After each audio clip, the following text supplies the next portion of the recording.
كل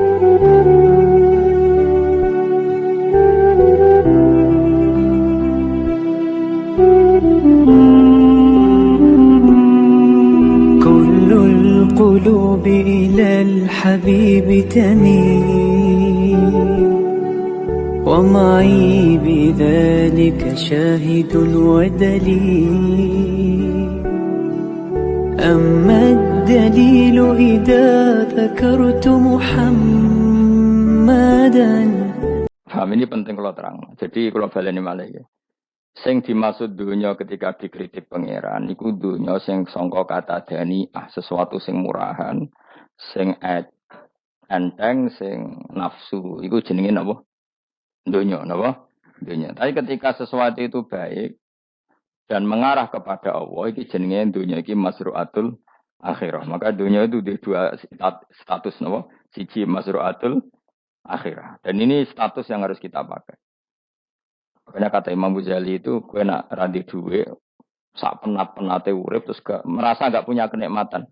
Datang saja ke kuburan, dan yakinlah semua yang sedang mati, keinginannya hanya satu, ingin kembali di dunia dan memperbaiki amal-amalnya. Berarti dunia adalah segala-galanya bagi orang yang sudah mati.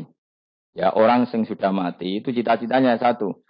La'ali arji, semoga kita kembali ke dunia. Untuk apa? Untuk membenahi semua kesalahan yang pernah dilakukan zaman ini dunia. Terus kamu ingat, fa'ana fid dunya. Ya Allah, alhamdulillah sekarang masih saya di dunia. Artinya saya punya satu kesempatan yang diinginkan semua orang yang sudah mati di seluruh dunia. Tapi malah wali anu surip malah kepengen mati. Saking kakean kasus ini, kakean apa? Kakean kasus. Makanya di sini sirinya para rasul, para nabi itu sering donga Allahumma tawil umrona, sehingga banyak orang soleh mendoa supaya panjang apa umur. Itu karena pas itu yang hadir adalah dunia dengan makna masru'atul akhirah. Tapi ada juga wali dan nabi kadang-kadang donga, ya Allah, jika sebaiknya saya mati, mati saja. Itu ketika tergambar dunia yang sudah murahan, yang sudah arogan, yang sudah tidak jelas. Maka dunia ini punya dua status sekaligus. Jika prospek bagi Anda untuk masru'atul akhirah, maka nikmati senikmat-nikmatnya. Tapi jika bagi Anda ini sudah menjadi ladang maksiat apa-apa, maka jadikan dunia ini tempat tobat. Karena akhirat itu nggak ada apa-apanya dibanding dunia. Jadi akhirat itu hanya mereferensi dunia, apa? Mereferensi dunia. Ini penting kula aturno. Kadang-kadang sufi kemudian goblok, ora iso ngaji. Dia nganggep dunia sampai akhirat itu penting akhirat, tapi cara maknaninya salah. Lho kowe nganti ning akhirat mlebu swarga itu karena apa coba? Amal zaman di mana? Di dunia. Berarti penting mana dunia sama akhirat? Penting dunia karena akhirat mau efek, apa? Efek dunia ini yang pokok.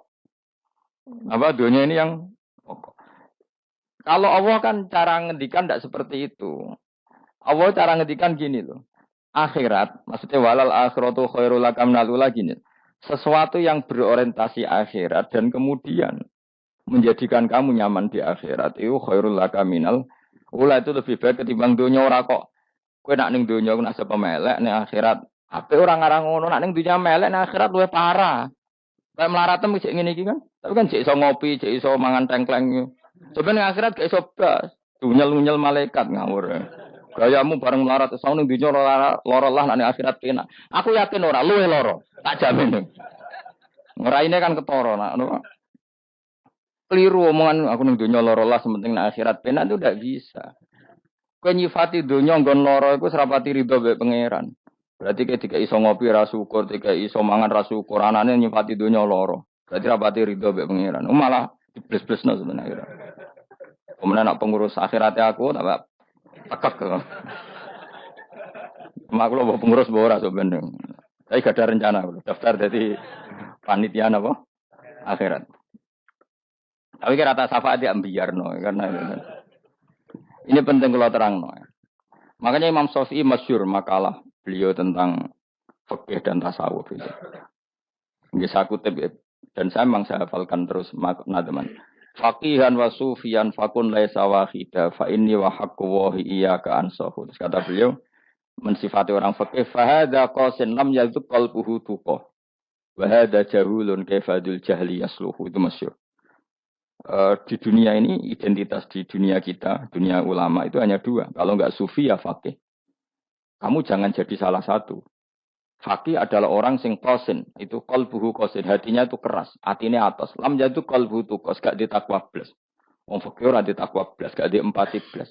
Tapi orang sufi itu wahada jauh ini malah gebrek blas, malah parah meneh. Si situ atas hati ini, situ gebrek dari Imam Syafi'i itu. Kena protesnya berarti Imam Syafi'i aja protes aku.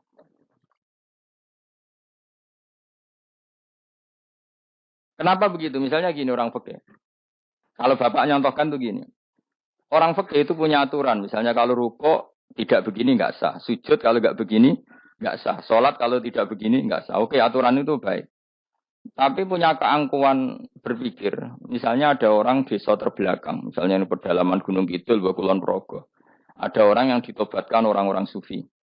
Orang sufi itu ya sing rodok goblok-goblok itu. Misalnya nobatkan. Enak wae wong fikih ra melok nobatno tapi tahu-tahu bilang ini sholatnya nggak sah, rukuknya nggak sah, Fatihahnya nggak sah. Dari sing sufi, wah semane nobatno ra iso salat apa ora disahno. Si sufi ya goblok pisan. Ketika ngawal si ajudannya tadi salat, enggak dikawal. Sehingga banyak aliran di Jawa salat ala kali Joko ya ono Fatihah mau meneng tok. Sitok sujud tok. Jadi ini sitok atas atine ora gelem bina tapi muni rasa. Sitok goblok ora tahu nerusno pembinaan. Akhirnya ya mandek ning satu kesalahan dan diwaris ya bergenerasi-generasi. Makanya kata Imam Syafi'i itu sitok goblok, sitok atas hati ini. Jadi, kamu jangan jadi salah satu itu.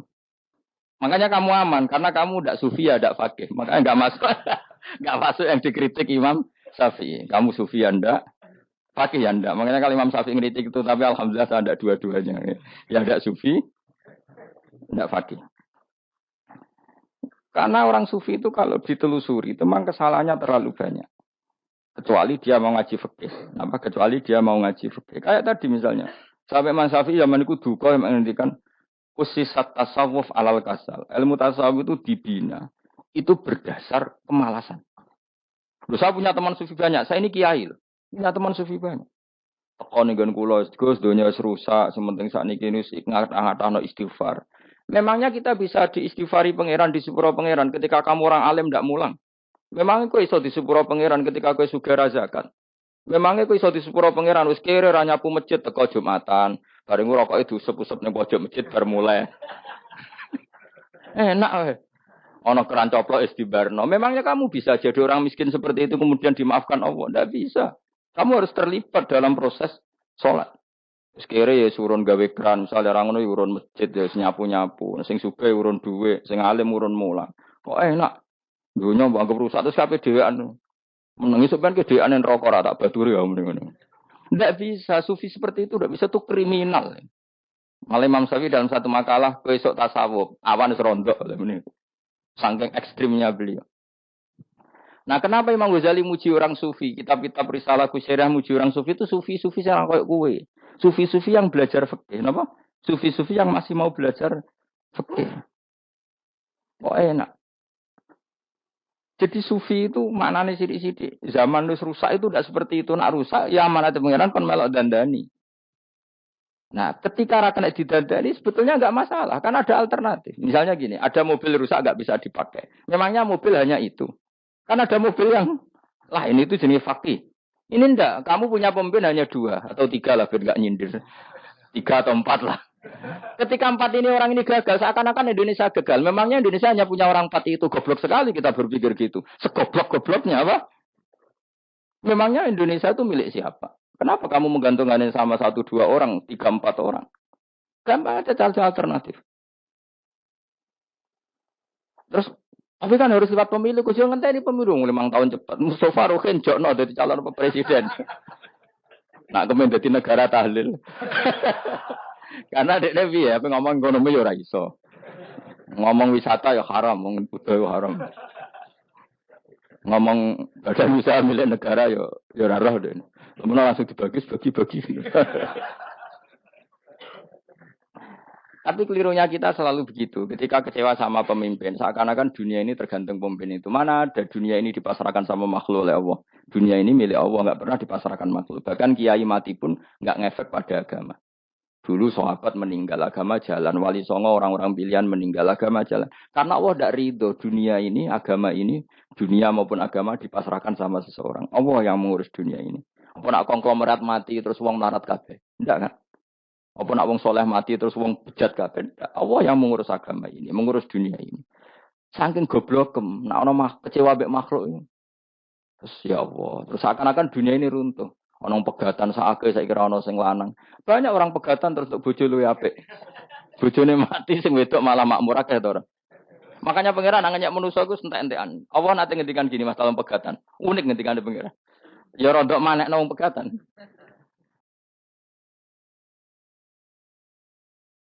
Wa iya tafarraqa yughnillahu kullam min saati. Kamu tidak usah takut dalam suami istri itu bercerai. Wa iya tafarraqa jika dua suami istri bercerai, yughnillahu kullam min saati. Bahkan satu-satunya per satu dari kedua mempelai ini bisa dikasih lebih kaya. Banyak enggak wong pegatan terus akhirnya lebih makmur. Dan kenangannya untung pegatan Mas dhisik aku untuk bojo sing dhisik Gus. Aduh, semu goblok. Enggak sing lanang karena bosen dijudisi yang untung saiki bojo konak bojoku sing dhisik. Banyak enggak orang pegatan kemudian kenangannya itu baik sama yang sekarang. Dengan yang lalu mau gerutut tok. Banyak enggak? Banyak. Dulu kita punya pemimpin yang cakap, yang otoriter. Zaman itu pun di demo. Coba kita ini kan mulai dulu anggar di pemimpin di demo. Kok cek urip pantas di demo. Nggak es mati di kelangenan. Lakuan kok ngono. Mulai dhisik nganti saiki. Kiai juga gitu, zaman urip dikerwiti. Kok bareng mati kiai penggantinya dikritik ora koyok kiai. Iku ora ya coba 66 Pak Karno dikritik, orde baru diurus gitu tuh. Nabi yang ngono mangsamu presiden tok. Nabi ku kan mukjizat iku ngaji. Jadi mukjizatnya Nabi ku ngaji. Dari masyarakat pun mukjizat ora keren blas. Mukjizat iku kudu nganggo tongkat. Jadi seru napa? Dianggap Nabi Harry Potter. Jadi Nabi mukjizat kok mulang. Mulang itu mengatur logika supaya mapan nikmati Allah dan Rasul. Itu mulang. Mereka agak seneng. Mat, caraku Nabi-Nabi dhisik ku ditongkat apa mat. Jadi seru apa? Seru main seblak pokoknya seru lah. Nabi sempat tertarik. Ya kepengen ditongkat tahu Nabi tua. Kita ya sangar lah. Wah. Jadi Nabi ngalor ngidul gak apa? Tongkat ngene ana sing nglawan blus terus cemplung segoro. Kan ya seru lah misalnya ana wong Yogya macam-macam tutuk terus likui faksi do tenggelam kan seru lah apa? Jawab pangeran dulu tuh. Dia matke jok tongkat, gampang nak masalah tongkat. Sekarang ngetokno wit kan gampang tongkat. Memang samu tongkatnya Nabi Musa terus digawe dikai mori terus dikai minyak ya ora dijupukno wit diketokno memang samu. Wong sing hebat tuh sing nyekel dol ora apa. Ya jajal tongkate Musa tak kena kowe. Yo ora ana pengaruhe. Wong saiki ning gone Turki digo tontonan yo ora piye-piye. Lah nek mbate isih aktif Pak Turki nantang Israel duel lah. Lah wong di tongkate Nabi Musa kok digertak Israel rawani. Lah nek tongkate iku tenan nak oh sing sakti sing nyekel dul ora perkara tongkate. Nah, cara wae dhisik sono HP Nabi Musa ya luar biasa cara itu. Akhirnya Nabi Muhammad itu sempat kepengen jawab pangeran unik. Awalam yakfuru bima utiya Musa min qabl. Matke kok gak eling apa zaman Musa nggo tongkat wong terus do iman. Awalam yakfuru bima utiya Musa min qabl qalu sikhroni tazahar wa qalu inna bikullin kafirun. Apa zaman Nabi Musa itu terus wong do iman? Ya tetep komentar dari tukang sihir. Padha wae. Nggo mukjizat ora padha wae wong nak berdua ya tetep berdua. Zaman Pak Karno sing tukang ngeluh ya ngeluh, zaman Pak Harto tukang ngeluh ya ngeluh, zaman Mega sing tukang ngeluh sampai saiki sing tukang ngeluh ya wis kegiatan. Kiai yang ngono. Kadang ada kiai saiki misalnya Surabaya zaman Mbak Arwani, Mbak Zubair. Memangnya zaman Mbak Arwani wong Kudus ngaji kabeh. Mangsaku ya kelakuane wis ngono-ngono wae. Misale kula ya kadang ya wong komentar. Gus wae ora kaya zaman Bandur Salim. Lah aku wis dididik bapak, zaman Bandur Salim apa wong ya ngono. Kok bapak zaman Bandur Sam apa ngono sampai zaman Basunan Bunang misal. Ayo jajal. Saya wong Yogya saiki ora kaya zaman Bali Maksum Mbah Munawir. Memang zaman iku wong ngaji kabeh. Ya ndak juga kan sarahku kiye nak ngaji sing ngaji wong ngono-ngono iku pancet wong iku. Itu pengalaman. Mulane ketika Nabi Muhammad kemudian mujizat kak Nabi Musa jawab pangeran awalam yakfuru bima utiya Musa min qabl. Apa zaman Musa terus do iman mat. Padha wae nggo masuk go tongkat ngalor ngidul ya. Biasa wae mat. Gak usah mujizatan mulang wis ngaten. Lho kula lho mau tawani pangeran mujizat kok sangkare Musa. Kula mboten purun. Ya perkara kok malah lucu. Nabi ngalor ngidul go tongkat. Nabi Musa itu kate biasa kan, sing kondang ku wonge. Lah saiki ejek ning Turki. Nek kata tenan jet top Israel tuntas ya. Suwabet terus likuifaksi tutup suwabet meneh dadi negara bebas wong Israel. Terus Rajab Tayyip manggon kono. Iku aneh-aneh wae.